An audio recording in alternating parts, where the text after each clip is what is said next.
Apreciados amigos, un saludo muy especial para cada uno de ustedes. Con ustedes el pastor Luis Aguiluz, aquí para comenzar este nuevo trimestre. Ahora estamos estudiando la lección titulada Alusiones, Imágenes y Símbolos. ¿Cómo estudiar la profecía bíblica? Este tema es muy importante porque conocer, estudiar, profundizar en las profecías bíblicas nos trae un conocimiento de lo que el Señor quiere para nuestro tiempo, especialmente para la época en la que estamos viviendo. Esta lección, la primera lección, comienza con los principios necesarios para la interpretación profética. ¿Qué es lo que nosotros debemos conocer como base? ¿No? Sabemos que la Biblia es su propio intérprete. No podemos interpretar la Biblia con conceptos modernos. Esto es anacronismo. No podemos ponerle interpretaciones que están fuera de la época. No podemos, por ejemplo, hoy en día se dice que el oso representa a Rusia, ¿no? El águila representa a Estados Unidos. No podemos nosotros poner el oso allí en Daniel representando a Rusia, porque estaríamos eh, equivocando la interpretación que la misma Biblia da la respuesta, da la interpretación a todo esto que vamos a ir estudiando durante este trimestre y que en esta lección vamos a comenzar con algunas reglas, con algunos principios de interpretación que nos van a ayudar a entender mejor cómo sacarle provecho, cómo descubrir y cómo interpretar los mensajes simbólicos, proféticos y también los libros que son menos estudiados por muchas personas, que es Daniel y Apocalipsis, porque tienen temor de que son libros como de terror, de miedo, que uno no puede entenderlos. Pero con la palabra de Dios hay que profundizar. Y con el Espíritu Santo todo es posible. Así que preparémonos para el repaso de la lección de esta semana.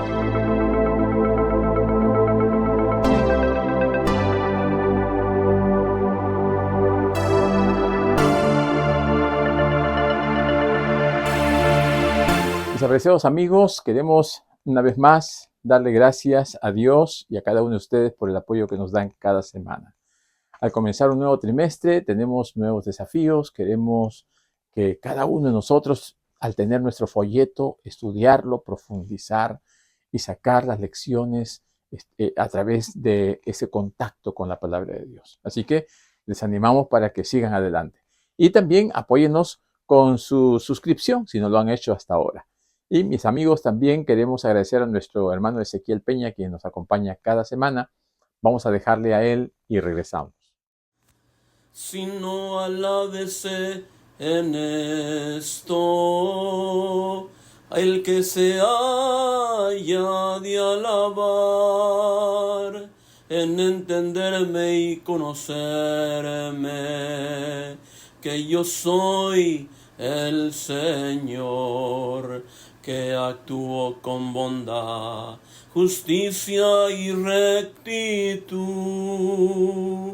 porque eso me complace.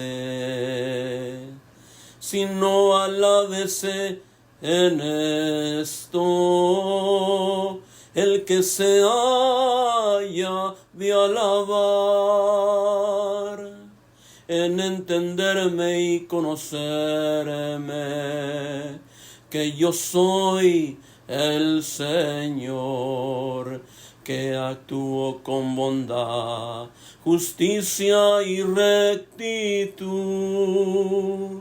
porque eso me complace, porque eso me complace, porque eso me complace. Muy bien, mis amigos, vamos entonces al repaso de la lección. Esta semana comienza mencionándonos algunos de los principios de interpretación profética. Y ustedes recordarán el versículo para esta semana que está en Jeremías 9:24. La palabra de Dios dice: sino alábese en esto el que se haya de alabar, en entenderme y conocerme que yo soy el Señor, que actúo con bondad, justicia y rectitud, porque eso me complace, dice el Señor. ¿Qué es lo que tenemos nosotros que enorgullecernos? En conocer a Dios, en entender su palabra, en descubrir lo que el Señor nos ha dejado en este libro maravilloso que es la revelación de Dios para cada uno de nosotros. Em, Actualmente hay una gran cantidad de interpretaciones. La gente estudia la Biblia, pero no se ponen de acuerdo. Y nosotros sabemos que las escrituras fueron inspiradas por el Espíritu Santo. Entonces, si una persona dice que está estudiando con oración, pidiendo la intervención del Espíritu Santo, ¿cómo es posible que haya tantas interpretaciones? ¿Podemos nosotros decir que todas tienen validez? ¿O diremos que la que más se apegue a lo que la Biblia dice en base a su contexto inmediato e inmediato? No podemos nosotros decir que orando, pidiendo la dirección del Espíritu Santo, vamos a tener una interpretación correcta necesariamente, porque a veces podemos poner nuestros preconceptos, a veces podemos tener algunas enseñanzas que se nos han dado y tratamos de acomodar a lo que estamos estudiando. Y no hemos tenido el tiempo o la profundidad de estudio para ver todas las aristas, para ver todo el espectro de lo que enseña esa parábola, esa historia o esa doctrina que se está enseñando en la Biblia. Entonces, lo que tenemos que descubrir es que Dios es el que ha revelado todas las cosas que están en la palabra de Dios. La palabra de Dios nos dice que es a través del Espíritu Santo que nosotros debemos dejarnos guiar y no guiarlo al Espíritu Santo. Así como Dios dirige, ¿no?, a todos los que se entregan a Él, si es que se dejan dirigir. Miren, a través de la historia, por casi 18 siglos, todos los estudiosos de las profecías estaban de acuerdo en la interpretación que se daba a las profecías, en su mayoría.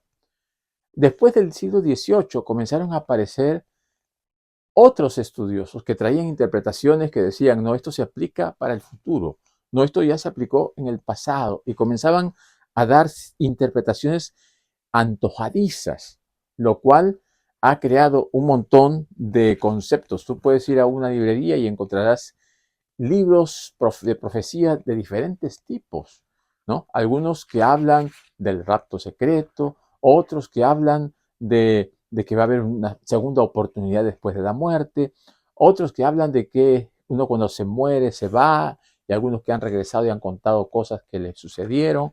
Y todas estas cosas que no tienen sustento bíblico son enseñadas y predicadas en muchos templos e iglesias.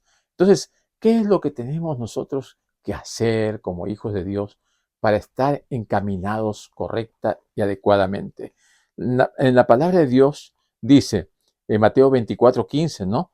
Por tanto, cuando veas en el lugar santo, ¿no?, la abominación del desolador, ahí dice, el que lea, entienda. Esta pequeña expresión, el que lea, entienda, ¿no?, está queriendo mostrar que uno tiene que entender lo que está leyendo. No solamente una lectura superficial, sino que tiene que ir a la fuente. Esto que dijo Jesús, como dijo el profeta Daniel, uno tiene que irse a Daniel para ver qué dijo Daniel y comenzar a estudiar el libro de Daniel para ver cómo se está cumpliendo en los días de Jesús. Por eso en Apocalipsis 1:3 se da una triple bendición. Dice, bienaventurado el que lee, el que oye y los que guardan las palabras están escritas en este libro, ¿no?, las palabras de esta profecía, porque el tiempo está cerca. Así que hay una bendición para los que estudian, para los que leen. También nos dice en Mateo 11:25, dice, escondiste estas cosas de los sabios y las revelaste a los niños. O sea, el Señor la ha presentado en un lenguaje tan sencillo, ¿no?, que hasta los niños la pueden entender, pero que los eruditos y los sabios lo que hacen es tratar de hacerla difícil, ¿no?, complicarla y comenzar a hacer análisis griegos y exegéticos que lo único que hacen es no permitir que la gente entienda el mensaje sencillo de la palabra de Dios. Dice en Jeremías 9, 24, 23 y 24, dice, no se alabe el sabio en su sabiduría, sino en entenderme y conocerme, dice Jehová. O sea, no es que porque yo tengo mucho estudio, mucho conocimiento, ahora pues yo puedo interpretar las cosas a mi manera. La cosa es conocer a Dios. La cosa es relacionarme con ese Dios maravilloso. Porque si nosotros no podemos ni entender la creación, menos podremos entender al Creador. Y Dios se ha revelado en algunas cosas que nosotros conocemos. No podemos conocer más lo que Dios ha revelado de sí mismo. Entonces, muchas de las cosas que presenta la Biblia, ¿no? Son para nuestra salvación, podríamos decir, para que nosotros podamos prepararnos para alcanzar la vida eterna. En muchas instituciones educativas, en muchas universidades, se llevan cursos de Biblia, pero solamente como en un aspecto literario, ¿no? Como es la literatura bíblica, la prosa, la poesía, y se analiza la Biblia como un libro, como un curso más. Pero tenemos que recordar que la Biblia no es para analizarla de esa manera. Como estudian también la mitología griega, la estudian igual que al estudiar la Biblia. También tenemos que recordar que la Biblia presenta un enfoque moral. Y aquellos que estudian la Biblia como un libro de literatura no aprovechan esos aspectos morales que son de transformación del carácter. Y por último, estos disertantes, estos conferencistas, ¿no? No aceptan que la Biblia es inspirada y revelada por Dios. Para ellos, esta es una posición ridícula. Entonces, no podemos nosotros tomar esos libros y leerlos. No podemos nosotros analizar esos materiales porque vienen de teólogos que no creen en Dios, que no creen en la revelación, que lo único que hacen es desmitologizar la Biblia, o sea, sacan los milagros porque no creen en ellos. Y si nosotros vamos a una librería cristiana, evangélica, y vemos esos tipos de libros y vemos un título llamativo y compramos, vamos a estar adulterando la palabra de Dios dentro de nosotros y vamos a comenzar a recibir conceptos equivocados que pueden distorsionar nuestra visión correcta de la palabra de Dios. Tenemos que tener un corazón contrito, arrepentido y dispuesto a recibir la verdad de Dios, su palabra. Quienes lean la Biblia tienen que ir a Dios, tienen que buscar la palabra de Dios como su revelación y esperar que el Señor pues les hable a través de ella. No podemos nosotros sacar verdades que a nosotros nos interesan. O sea, tratar de defender mi posición con textos bíblicos, aunque muchos lo hacen, ¿verdad? Nosotros carecemos de un vocabulario y de una capacidad intelectual para comprender plenamente los aspectos bíblicos y teológicos. Entonces, Dios es quien tiene que enseñarnos y Dios es quien tiene que hacernos entender. Porque el Señor dice, mis pensamientos son más altos que los tuyos. Entonces, Dios no podía expresarse de una manera clara si no es a través de los profetas. Si no, Dios hubiese hecho todo directamente, pero los profetas lo presentan en el lenguaje que nosotros necesitamos escuchar. En el Salmo 139, 1 al 6 dice, tu conocimiento es maravilloso para mí. O sea, Dios es maravilloso en su plenitud. Salmo 147 dice, el entendimiento de Dios es infinito a comparación del nuestro. Por eso, cuando nosotros vamos a estudiar las profecías bíblicas, tenemos que recordar que Dios es infinito, que Dios es maravilloso, que Dios es grande en sobremanera y que nosotros solamente somos una pequeña pieza aquí en este universo vasto. También Romanos 11:33 dice, insondables son sus juicios e inescrutables sus caminos, para que de esta manera veamos que nosotros no somos nada en comparación a lo que es Dios. Y por último, Juan, 1 Juan 3:20, dice que Dios sabe todas las cosas. Nosotros no sabemos nada. Dios sabe todo. Así que nosotros cuando vemos la Biblia, podemos decir, en este libro está toda la revelación de Dios, solamente aquello que nos interesa para la salvación. Dios nos ha dejado en su palabra en la historia de la salvación, el mensaje para nuestra salvación, aquello que es importante para que nosotros podamos ser salvos. Y uno de los propósitos clave de la profecía es ilustrar el plan de salvación. La profecía no tiene como propósito presentar mensajes de terror o ocultos y de cosas tenebrosas. No, si hasta el mismo nombre Apocalipsis significa revelación. Dios nos revela el plan de salvación, solamente que de una manera que el enemigo no pueda destruirlo, ni los perseguidores, porque en la época cuando se escribió el Apocalipsis y estaba en circulación la carta, ¿no?, que escribió el libro de Juan, ahí decía, ¿no?, a nuestros hermanos que están en Babilonia. Y sabemos que no existía Babilonia en esa época, pero ahí está refiriéndose a Roma. Entonces, a los que estaban perseguidos, ¿no?, si los perseguidores veían estas cosas, iba a ser peor. Entonces tenía un mensaje encriptado, un mensaje simbólico. Y de esta manera podían ellos predicar la palabra de Dios. Así que la profecía bíblica debe de conducirnos de un modo o de otro a Jesús. Todas las profecías apuntan a Jesús y al plan de salvación, a esa promesa maravillosa de salvarnos. Mis queridos amigos, también la profecía puede hacer precisamente eso, darnos a conocer el plan de salvación en favor de toda la humanidad. Y ese es el propósito por el cual el Señor nos ha presentado también las profecías, para que nosotros analicemos, descubramos, para que profundicemos y podamos descubrir esas verdades maravillosas que están enterradas allí, pero que a veces no vamos a ella, no estudiamos la profecía con profundidad. Por ejemplo, analizando el libro de Daniel, ¿no?, para una muestra, ¿no? Dice en Daniel 12:4, sella el libro hasta el tiempo del fin, ¿no? Sella el libro. Esa revelación que recibió Daniel, finalmente le dice el ángel, sella el libro hasta el tiempo del fin. O sea, la profecía de Daniel no entendía. Daniel mismo no entendía.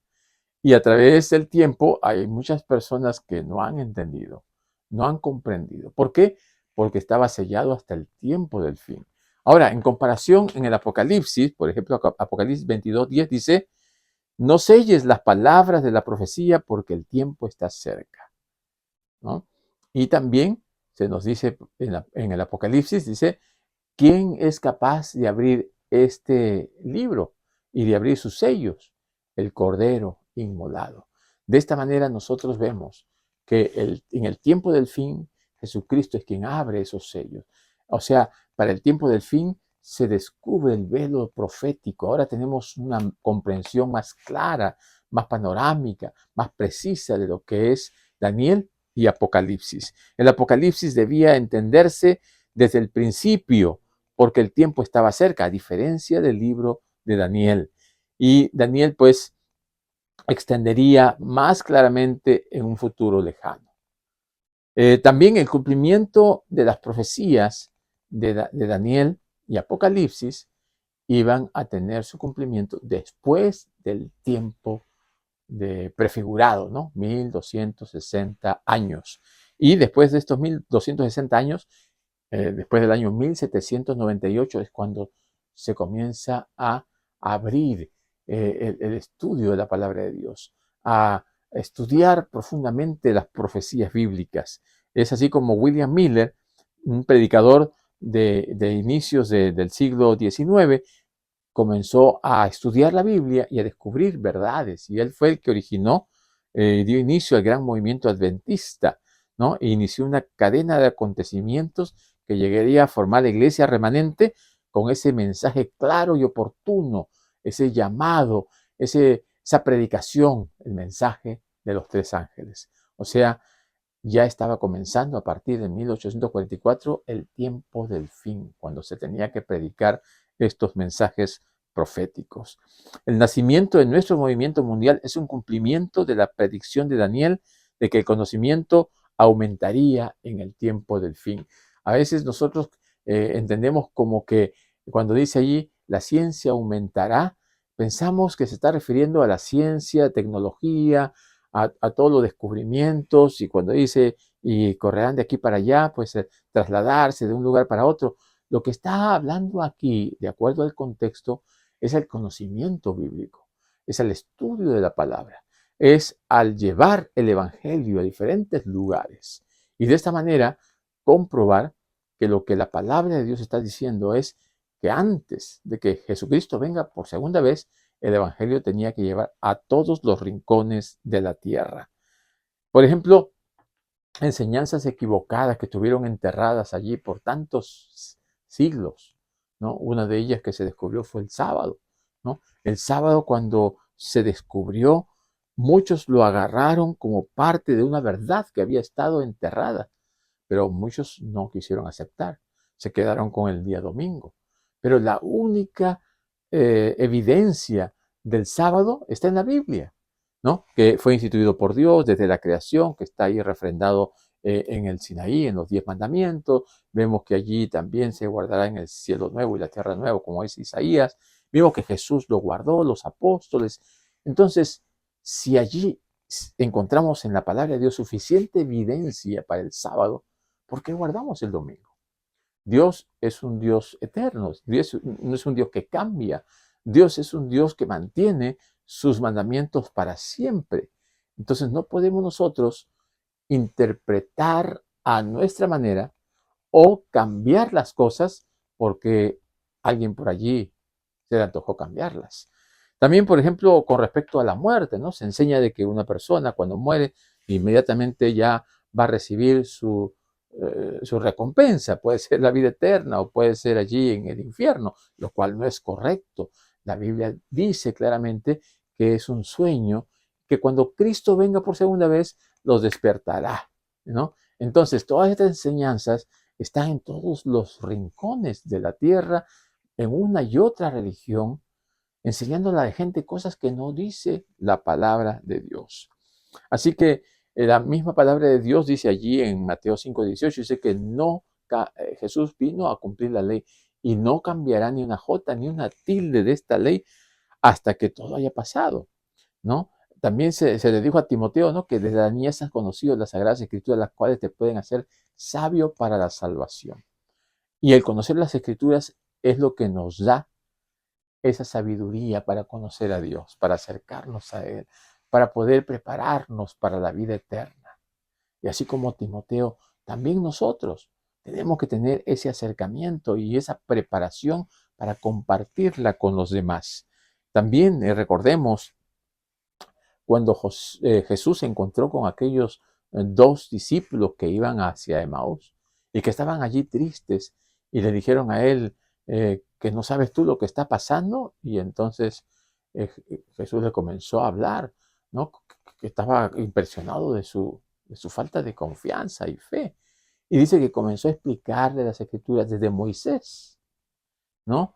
En adelante, y les mostraba, siguiendo por los profetas, todo lo que decían de él, todo lo que enseñaban de él, cómo las profecías estaban apuntando al Mesías, a Jesús, al Salvador del mundo, y ellos recién allí abrieron los ojos, lo cual nos indica que muchas veces nosotros podemos estar cerca de Jesús, pero no conocer las enseñanzas de Jesús. Podemos estar cerca de él, decimos que estamos cerca de él, decimos que aceptamos a Jesús, pero no tenemos esa relación de conocer el propósito por el cual Él nos ha llamado a compartir la vida eterna. La palabra de Dios es como un gran rompecabezas y nosotros tenemos que ir poniendo las partes en su lugar adecuado. Tenemos que estudiar un poquito aquí, un poquito allá, y vamos analizando lo que la Biblia nos dice de tal doctrina, de tal enseñanza, de tal asunto, que nos amplía la visión panorámica. Así que el texto en su contexto. Debemos también reconocer que la palabra de Dios tiene sus peculiaridades, ¿no? Por ejemplo, hay cosas que se pueden entender literalmente ¿no? Por ejemplo, en el libro de Daniel hay partes históricas, ¿no? En el capítulo 1 se habla de manera literal, o sea, es histórico. Pero luego en el capítulo 2, ¿no? Cuando tiene el sueño de Nabucodonosor, ya es simbólico, ¿no? Son imágenes, ¿no? que Dios le muestra a Nabucodonosor y Daniel se le interpreta. Igual en el capítulo 7, imágenes, son símbolos. Entonces tenemos nosotros que descubrir cuándo el mensaje es literal y cuándo es figurado o simbólico. Y esto se puede adquirir con el estudio, con la práctica, con la oración, para ir descubriendo la verdad. Por ejemplo, en Daniel 7:7 dice, había una bestia espantosa y terrible con 10 cuernos. Y luego en Daniel 8:3 dice que estos cuernos representan reinos. Así que la Biblia misma va interpretándose. Nos va diciendo esos cuernos a qué representan. Estas bestias representan reinos, poderes. También en Apocalipsis 1:16 dice, nos hizo reyes y sacerdotes. Luego dice que la espada es la palabra de Dios. Y más adelante nos dice que vio una mujer vestida de sol. Entonces, esa mujer representa a la iglesia, ¿no? Lenguaje simbólico. También encontramos Apocalipsis 12:1, ¿no? Que dice que Cristo y la iglesia son uno. Y Jeremías 6:2 dice, destruiré a la bella hija de Sión. Vemos nosotros aquí algunos mensajes que tienen una connotación simbólica, proyectándose hacia el futuro, ¿no? Se presenta a una mujer y la mujer representa a la iglesia. Se presenta al esposo, el esposo representa a Cristo, ¿no? Se habla del cordero inmolado, representa a Cristo. Entonces, en el transcurso del trimestre mientras estudiamos profecías, vamos a ir viendo cómo interpretar adecuadamente, cómo utilizar y saber utilizar, saber entender el lenguaje simbólico del lenguaje literal. Como mencionamos, por ejemplo, hace un momento, ¿no? Cuando allí en 1 Pedro 5:13, ¿no? Se le dice saludos a los hermanos que están en Babilonia. Entonces es una expresión figurada, simbólica, porque no estaban en Babilonia. Pero la iglesia que estaba en Roma, Roma tenía las características similares a Babilonia, y por eso hace esa comparación, ¿verdad? Si el Apocalipsis hubiera nombrado claramente a Roma como la autora de tantos males, la persecución de la iglesia, que era de por sí intensa, hubiese sido aún peor. Así que, mis queridos amigos y hermanos, Apocalipsis es un libro revelado, abierto. No es un misterio. Ya el Señor lo ha abierto. Podemos ir y estudiarlo, Daniel y Apocalipsis, y de esta manera descubrir las más grandes verdades para el tiempo en el que estamos viviendo. Principalmente nos presenta el mensaje de Cristo y el mensaje de salvación. Así que sigamos preparándonos para seguir estudiando y conociendo más de la palabra de Dios. Que el Señor les bendiga y nos vemos la próxima semana.